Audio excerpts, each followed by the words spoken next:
This week's spiritual topic of discussion is the law of polarity. There is this principle called the law of polarity, and it basically says that everything exists on a spectrum, so not in isolation. So, like, happy, sad, success and failure. Basically, like, these aren't forces that are fighting each other. They're almost complementary. They're the same force, almost. Yeah, they're the same force, but just at different ends of the spectrum. Exactly that. Yeah. Or you don't rather remove one by choosing the other. I think it's a case of, like, people often, or it's easy to get kind of wrapped up in the sense of, like, you tell yourself that feeling of disappointment, that sadness is you. But it's like, no, that's just an experience. That's just on a scale of emotion. Like, you actually acknowledged that it was just part of that spectrum. It's part of experiencing the happiness again.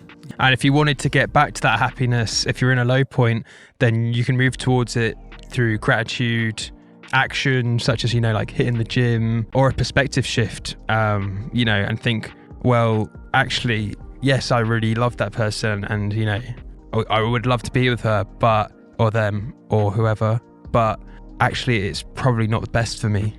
Because, you instead of looking at it through rose-tinted glasses, you look at it through realism and be like, well, actually, it was flawed for this reason and this reason and this reason. So, so rather than just being like, oh my God, like, she was really attractive and the sex is great. Like, do you know what I mean? Like, be realistic. We fought all the time, we argued, and we didn't have much in common.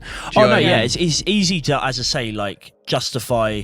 So I suppose, what you mean, like, justify that intention to want it to come back when you just actually think about the really, like, those kind of good moments. It's just shifting perspective. Instead of only obsessing over the good times you had, sometimes you've got to look at the bad times you had, and that makes you think, like, oh, actually, do you know what, maybe I don't miss it or need it as much as I thought I did. Or when you're, like, dealing with your depression, you're sad, or you had this breakup, it's really sad, it's horrible. Actually, I had some of the best times, and always hold on to that, remember, because you can always love someone. You might fall out of love with them and it finishes, but you can always hold a place in your heart for them and just move on, Oh yeah, but also you gotta love yourself first at the end of the day. Yeah.